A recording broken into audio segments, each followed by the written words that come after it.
Of course, there is a great deal more in history than the drama of kings and queens. A lot of African peoples found it easy, and indeed better, to do without royal masters. Yet kingship clearly remained an important part of the story, and the facts of Africa's historical development reveal a wide variety of kingdoms and empires. Most of the old kingdoms have vanished long since, and all the old empires, but some of them have left behind for us magnificent reminders of their majesty and power. The cities, too, were large and impressive enough to command European respect. This was certainly true of the Hausa city of Kano, painted here by the German traveller Heinrich Barth during a visit in 1851. The Hausa people lived in a cluster of independent states north of the junction of the Niger and Benue rivers. Each state had its own capital, like Katsina or Kano. Kano today is one of the major cities of modern Nigeria, and like most of our world has lost some of its reverence for kingly power, smothered beneath the motor cars and the main roads. But Kano still has some vestiges of its ancient dignity, including parts of the old city wall. Restored and preserved behind metal barricades, some of the old gates still pierce these crumbling ramparts first built in the reign of King Tsariki during the 12th century.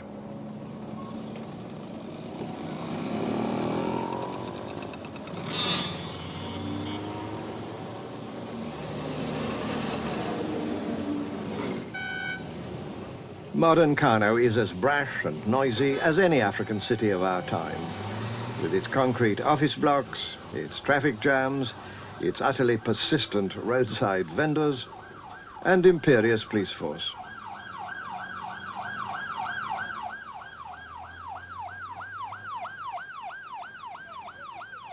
Although the principal mosque is modern, it's still possible to find traditional houses side by side with the new. These old townhouses were designed to match the hot, dry climate of the Western Sudan, and Kano's trading visitors often feel at home with older ways of life.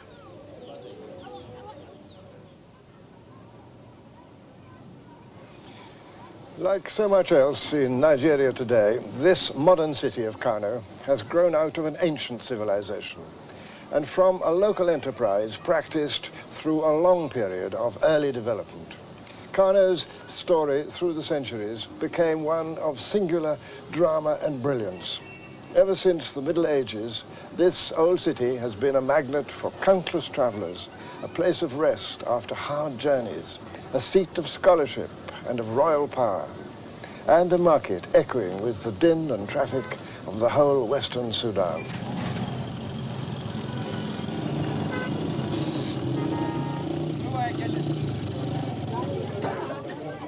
Trade has been a major activity in Kano since early times and has grown in importance with the city itself. Some of these goods have been traded for hundreds of years, such as rock salt from the Sahara and pepper and spices from the south. And from about 1500 onwards, a new commodity, brought from the forest lands and much prized as a stimulant, kola nuts.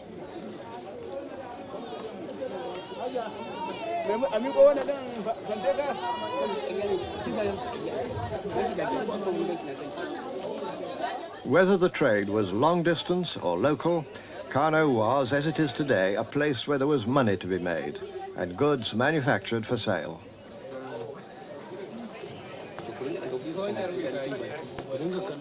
The reasons for Kano's prosperity go back to the origins of the city. This small hill, so barren and so empty, contains within its past another of the surprises of African history.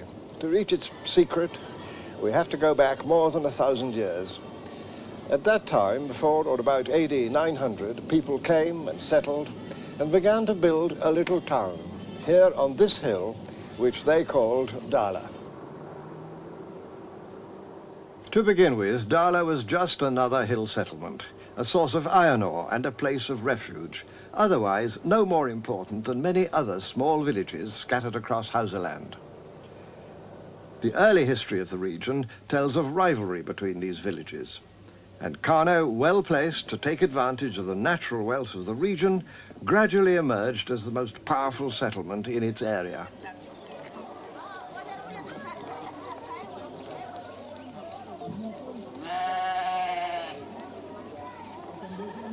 According to the Kano Chronicle, an ancient record of remembered history, the early kings then set about extending their rule. One by one, they outmaneuvered their rivals and absorbed their lands, much like the warring barons of feudal Europe. The royal palace, Gedan Runfa, was built in the 15th century, but the ritual pomp and circumstance of the court dates from much earlier times.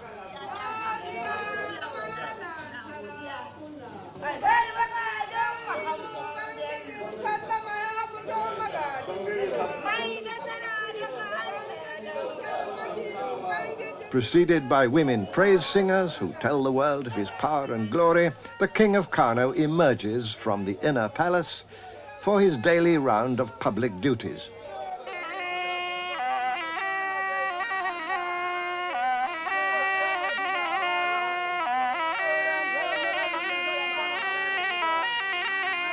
For centuries, the court has been run by a small army of officials, some born in service, others descended from noble families. In the old days, these officials ensured that limits were placed on the power of the king. He had his council, consisting of 4 traditional kingmakers. These were the Madaki of Kano, the Makama of Kano, the Sarkin Dawaki Metuta of Kano, and the Sarkin Bai of Kano, which of course is myself. And they used to give advice to the emir on all matters.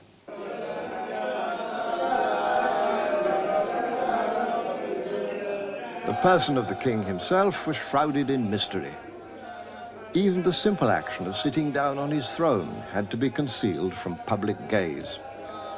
Only then could lesser chiefs draw near to pay elaborate homage.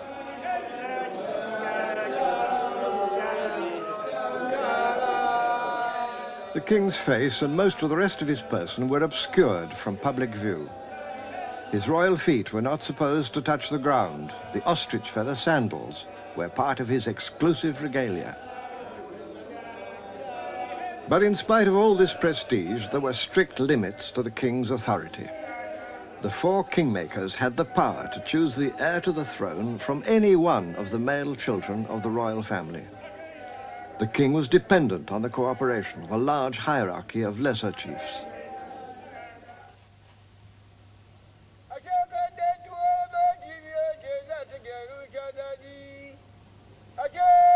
This was a kind of constitutional monarchy. The power of the nobles was checked by the authority of slave officials appointed by the king. These were not slaves in the modern sense, but much more like the royal retainers of European monarchs. Kano even had its own jester, licensed to tell awkward truths when others preferred tactful silence.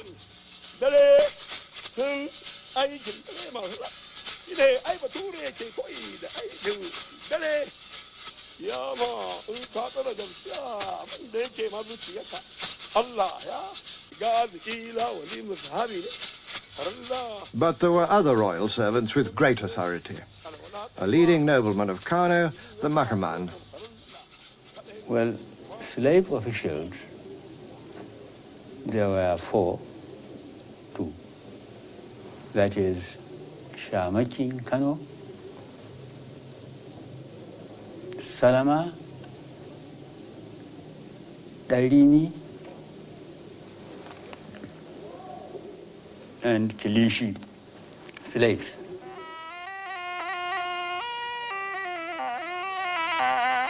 Although men of noble birth might still call them slaves, these royal servants, just like the king's men of European monarchs, could wield decisive influence. One of the most powerful of them was an official still known as the Shamaki. Gidan kansa a gidan hannunsa yake, da mugudancin da yake shamaki da wanda ke kofar gidan shamaki. Duk a hannun shamaki suke, babu ruwansu da sarki, sarki ba ruwansu da shi. Ɗaya in sarki zai nema sai ce a faɗa shamaki, wani a yamar kaza kaza. The Shamaki was responsible for the royal stables. Today there are only a few horses, but cavalry were once vital to the security of the state. The cavalry were the armoured divisions of their time.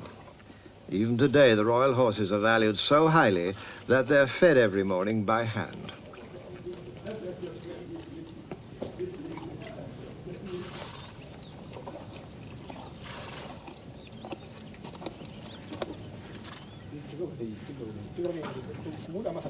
The Shamaki's position was one of crucial trust because whoever controlled the cavalry controlled the kingdom. But he himself owed his position directly to the king's patronage. Only a foolish official would bite the hand that feeds him.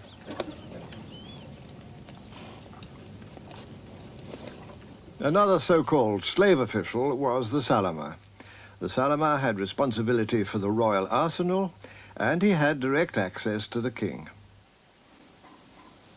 Wanda sarki amincewa, wato abu ne amincewa ne ga sarki dan za a je ya same shi a cikin gidansa. Kowane lokaci na da izinin da zai shiga ya samu sarki a gida. Aikin sallama da wannan amanar da na gaya maka ta gidansa, da amanar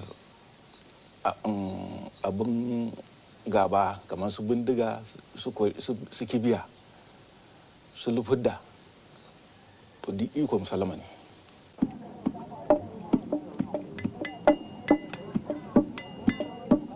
Guns were rare in Old Kano, and the king did his best to monopolize them for his royal bodyguard of musketeers.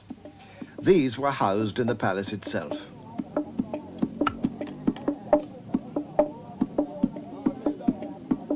Gunpowder is still manufactured in the palace arsenal, but it's only issued today for festivals and celebrations.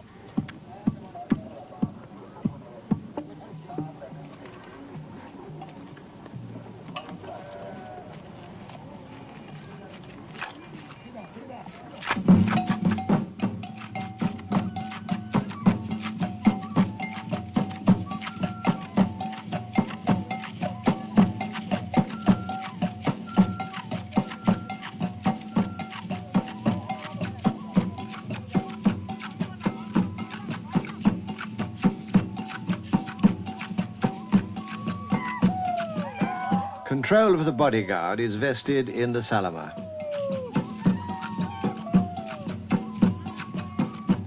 This parade may be a bit of a joke, but the power once exercised by these appointed officials was real enough. Their task was to safeguard the security of the state.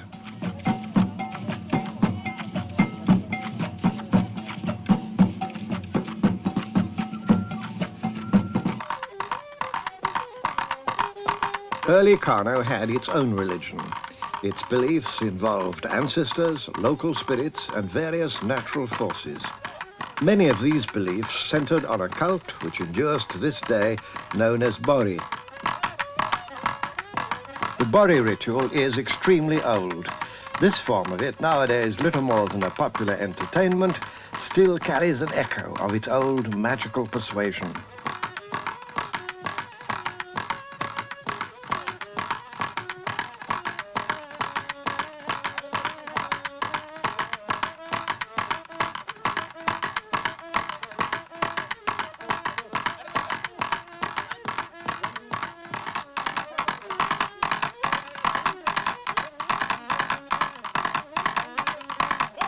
Over the centuries, as Kano's links with the outside world increased, the spirit cults gradually declined.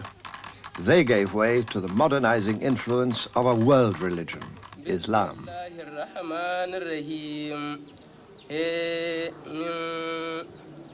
Islam came here 1,000 years ago, but its real impact began with the arrival of Muslim traders from Mali around the year 1300. These were the Wangarawa, whose learning and prosperity reinforced the teachings of the Quran.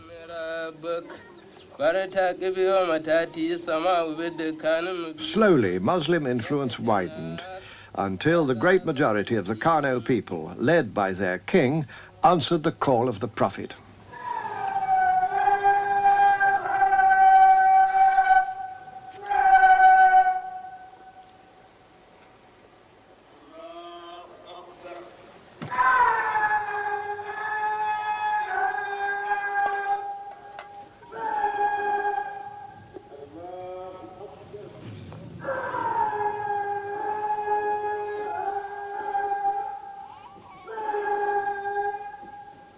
By the middle of the 15th century, the power and wealth of Kano had grown to a point at which a new and enterprising ruler needed to develop more modern forms of government.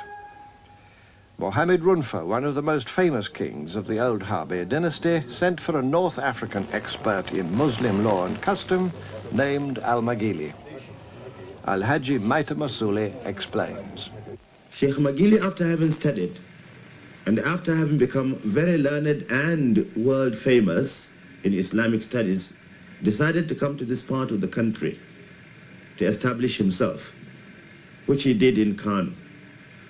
He came during the reign of Muhammad al-Rumfa, a very well-known, very famous, and very scholarly emir of Kano during the Harbi days. Al-Maghili advised the king to set an example to his people in religious matters, since religion and authority went together. The king enforced the Sharia, the Muslim legal code, and formed a panel of Islamic judges, the Qadis, to preside over the courts.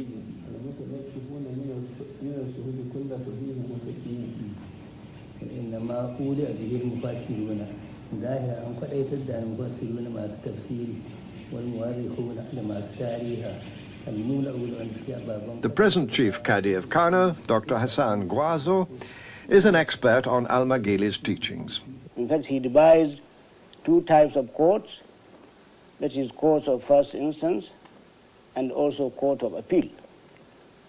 The court of first instance were the courts to be meant by the Qadis, but the court of appeal was that of the emir himself, that is the emir in council. That is, people agreed by the decisions of the Qadis or by the attitude of any official of the emir, have got a right to go direct to the emir himself.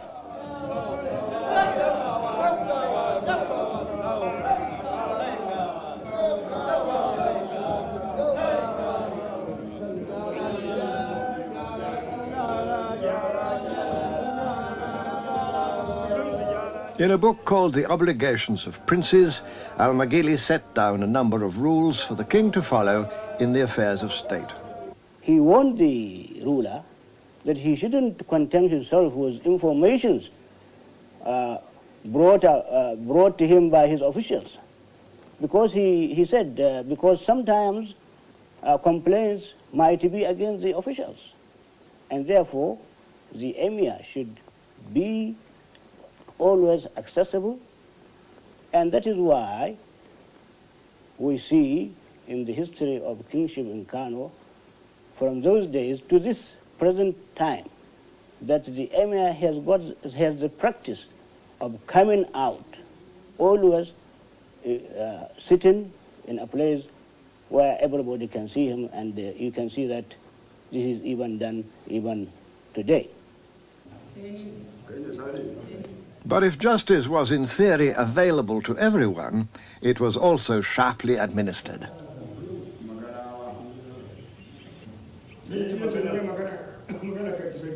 The king and his council had the same power of life and death as their contemporaries in Europe.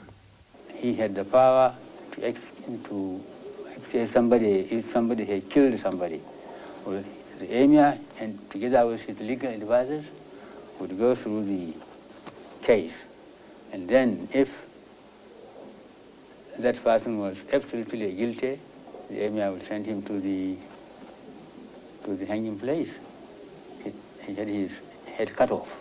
Magajum Muhammad Bello Magajum Muhammad Tukur.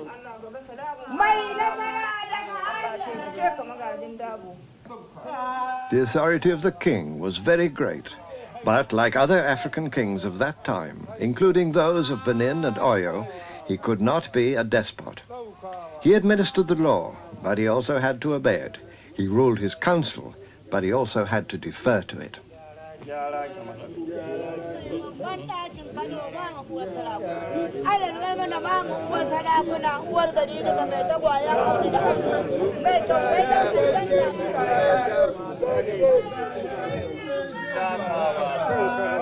In some ways, African kingdoms were ahead of those in Europe in devising checks and balances to limit the power of the king.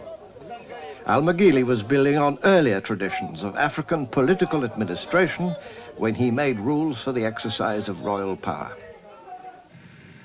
Then later he wrote a constitution. And it was in this constitution that he provided for the establishment of a public complaints commission, Wilayat al-Mudhalim, in Arabic, which literally means public complaints commission, the institution of ombudsman. So you see, about 500 years ago, even more, we had this institution of ombudsman in Hausaland. But the king remained at the center of all things, especially at the center of spiritual power. For the celebration of a major religious festival, the king still leads the prayers of his people.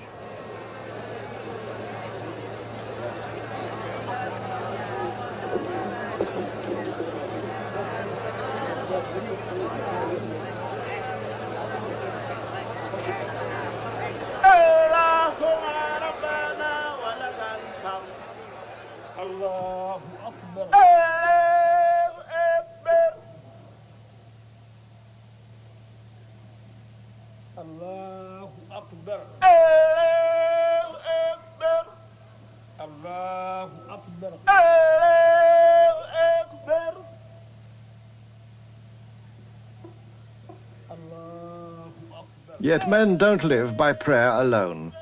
The coming of Islam also helped to improve business dealings with Muslim merchants and traders right across northern and western Africa.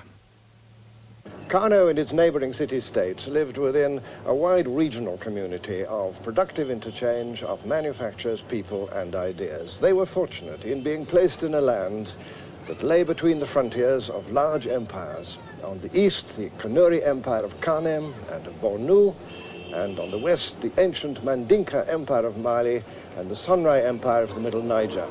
The expanding production and trade of all these famous countries of the old Sudan enclosed the Hausa within a far-ranging network of caravan trails and transport.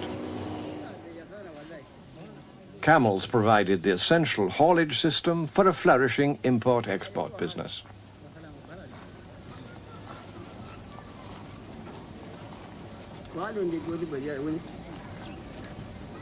Kano prospered as a commercial center. In the market, a leather worker hand-stitches part of a camel saddle, one of many highly prized products which established Kano's reputation for skilled craftsmanship and manufacture. Kano leatherwork became so famous that it was traded across the Sahara as far as Morocco. From there it was sold again to Europe, even to buyers in England, where it became known as Morocco leather.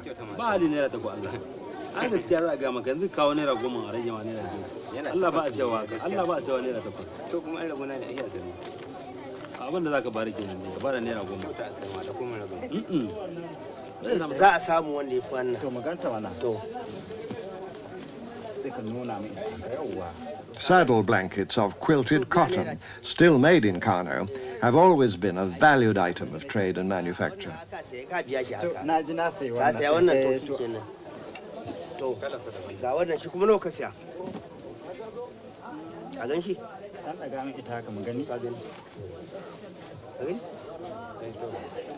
Another textile, unique to the Kano area, was once so much in demand that it was traded the length and breadth of the Western Sudan. The story of these tightly woven rolls of cloth demonstrates the complexity and sophistication of traditional Kano industry.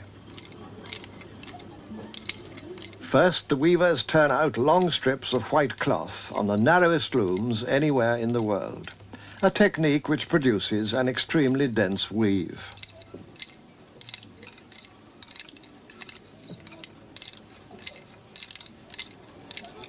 In the village of Kura, just outside Kano city, the strips of cloth are then sold to local businessmen. At this stage, they look like long, narrow bandages.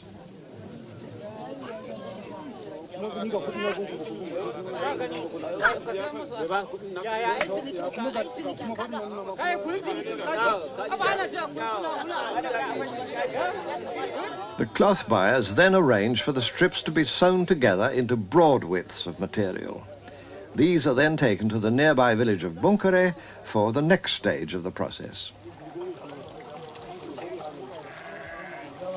Dyeing with indigo is another ancient craft, long carried out in the Kano region. Here again one sees how Africans have evolved their own techniques for specific needs. In this case, the need has been, and still is, to produce a fine, darkly dyed material for buyers far and wide, but especially for the Tuareg of the Sahara Desert, who long ago adopted it as their traditional dress.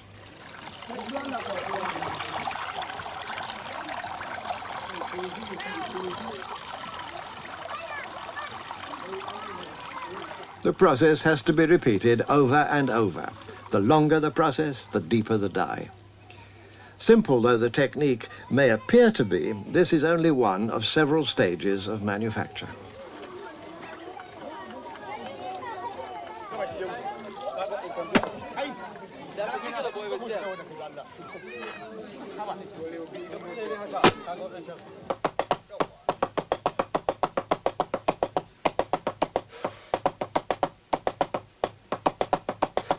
Periodically sprayed with water and pounded for hours on end, the finished product acquires a sheen that's much admired.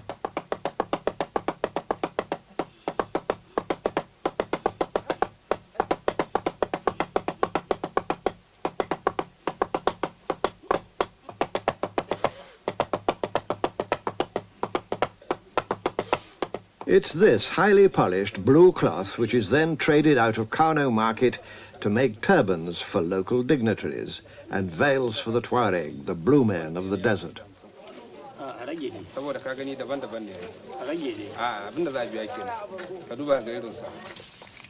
The manufacture and sale of textiles has been a staple industry in the villages around Kano for many centuries. Strips from looms like this, when sewn together into broad widths, were sold as robes or blankets to every people and kingdom in Western Africa. Here then was a nicely balanced community of interests between countryside and city, between producers and consumers. Industry and commerce guaranteed the city's prosperity. Whole villages which once were part of the Kano kingdom are given over to the manufacture of pottery.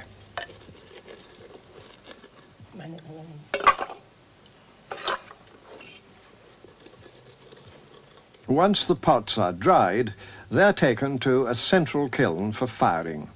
Here, literally hundreds of pots can be fired at the same time, a cooperative system for the mass production of cooking vessels.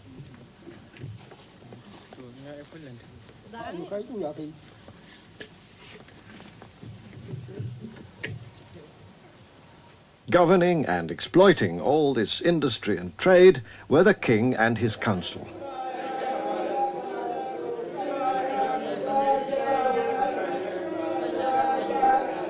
The king enjoyed great wealth and enormous prestige.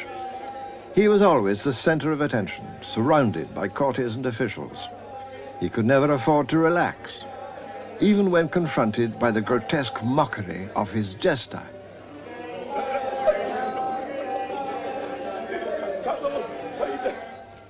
But alone in the royal garden within the palace walls, he could be his own man. Sheltered from his subjects, the king could try his hand at manual labor.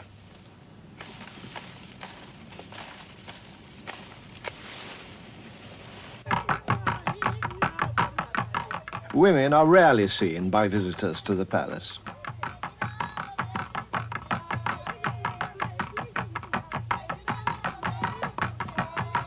These women, entertaining themselves in one of the courtyards, are the wives and relatives of palace officials.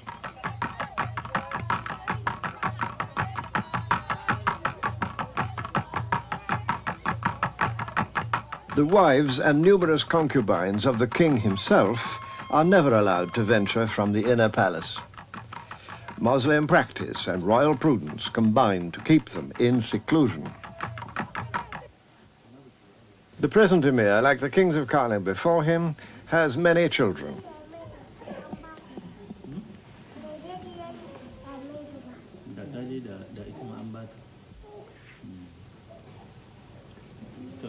The political advantage of large numbers of children is that it provides a royal clan to shore up the king's power. Sons to help in administration, daughters to strengthen alliances. And instead of having to accept the oldest boy as the royal heir, the kingmakers could select the ablest.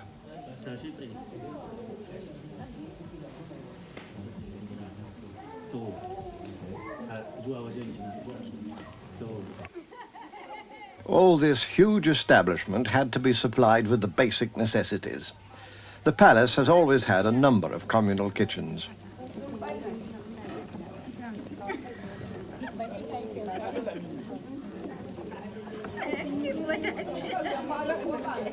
Today, food must be bought at the market, but in the past it was taken from farms around the city as a form of taxation.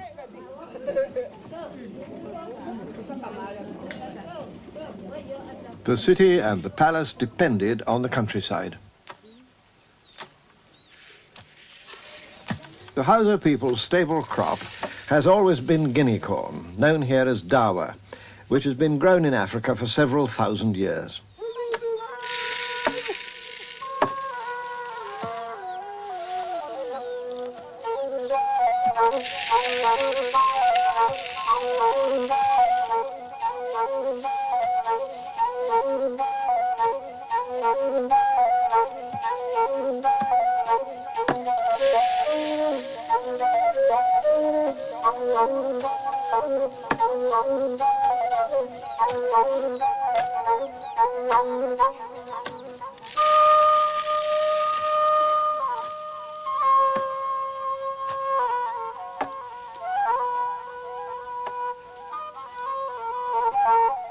The king and the city exploited the country people, and the whole edifice of royal pomp and pageantry rested ultimately on the shoulders of the Hausa farmers.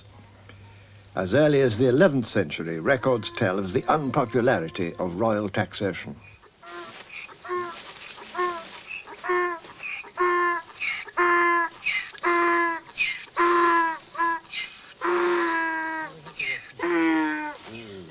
Fortunately, the countryside around Kano was unusually fertile. The great Arab traveller Al-Wasan, who visited Kano early in the 16th century, was astonished at the agricultural wealth of the area. He wrote in his memoir, "Here groweth an abundance of corn, of rice, and of cotton."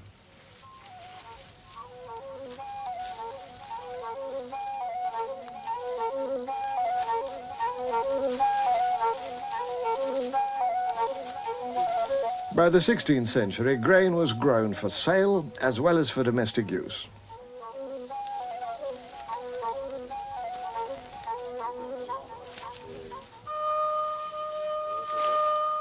Within the kingdom, donkey caravans provided the transport system and assured the city of its food supply.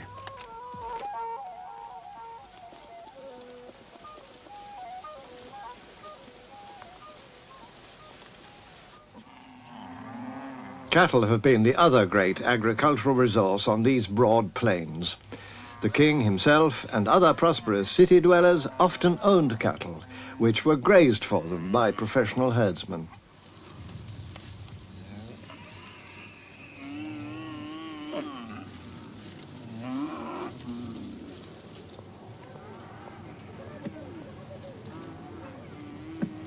Village and city life became interdependent in Hausa civilization, two sides of the same coin.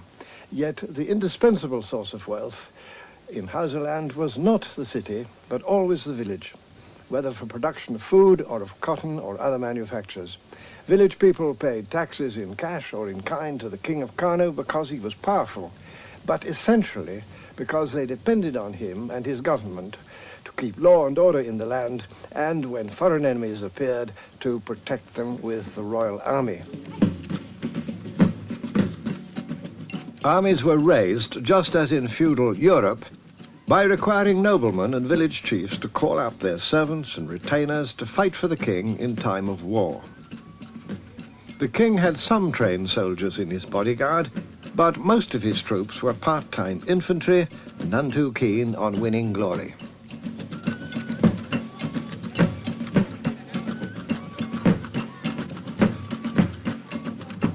Again, it was Al-Maghili who advised the king to maintain a small standing army. Have beside you at all times a band of faithful and gallant men, sentries, bowmen, horse and foot. Times of alarm are not like times of safety. In that period of African history, kings and armies behaved very much as they did in Europe at the same time. Hausa states intrigued, formed alliances, broke them, and betrayed one another in a long series of minor wars.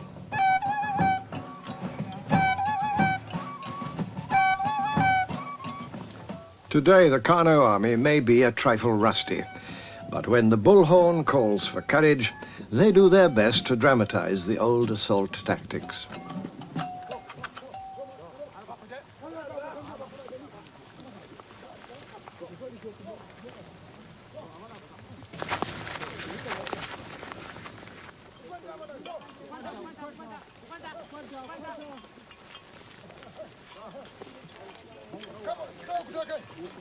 And then, of course, comes grand confusion, just as in all the best regulated warfare.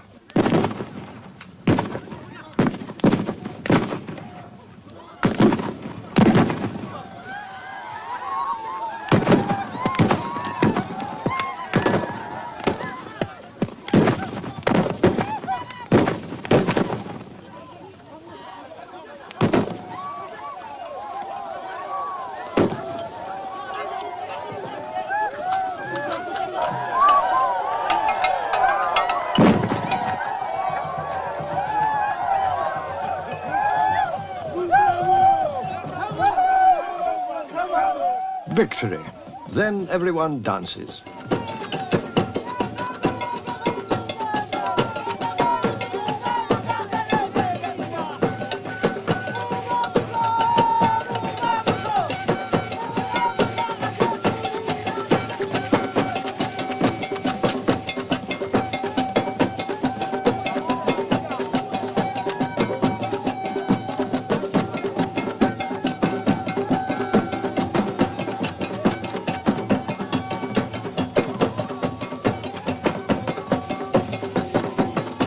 But these small wars, it seems, killed few, and only occasionally destroyed the peace and confidence of every day.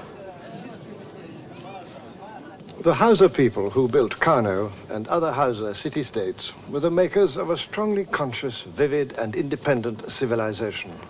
They owed much to the culture of Islam and much to their skills in manufacture for the long-distance trade, but were always in the end sufficient to themselves. They formed one of the great historic communities of old Africa. So the King of Kano, when he rides forth to greet his people, even today remains the symbol of a long development stretching back into the ancient past, very much remembered by the Hausa themselves. 500 years ago, Al-Maghili gave this advice to the king. Ride the horses of resolution on the saddles of prudence. Kingdoms are held by the sword, not by hesitation. Can fear be thrust back except by causing fear? The parade is a demonstration of royal power.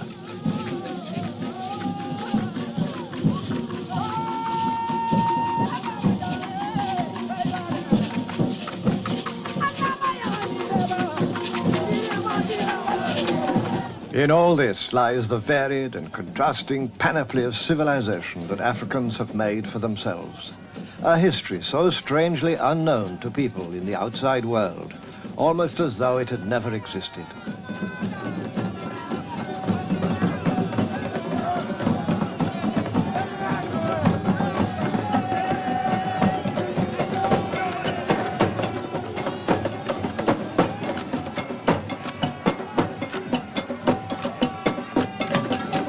Africa's history is unique to itself, but it's also part of humanity's common inheritance. It's a story that can still unfold, even in the festivals of today, a powerful mystery and splendor.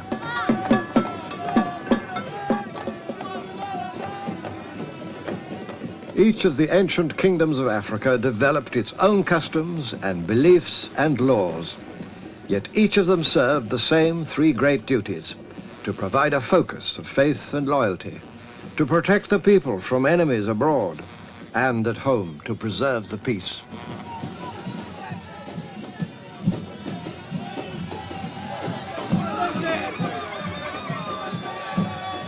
Their record of success or failure, justice or injustice, has been remarkably like the record of other kingdoms in the world.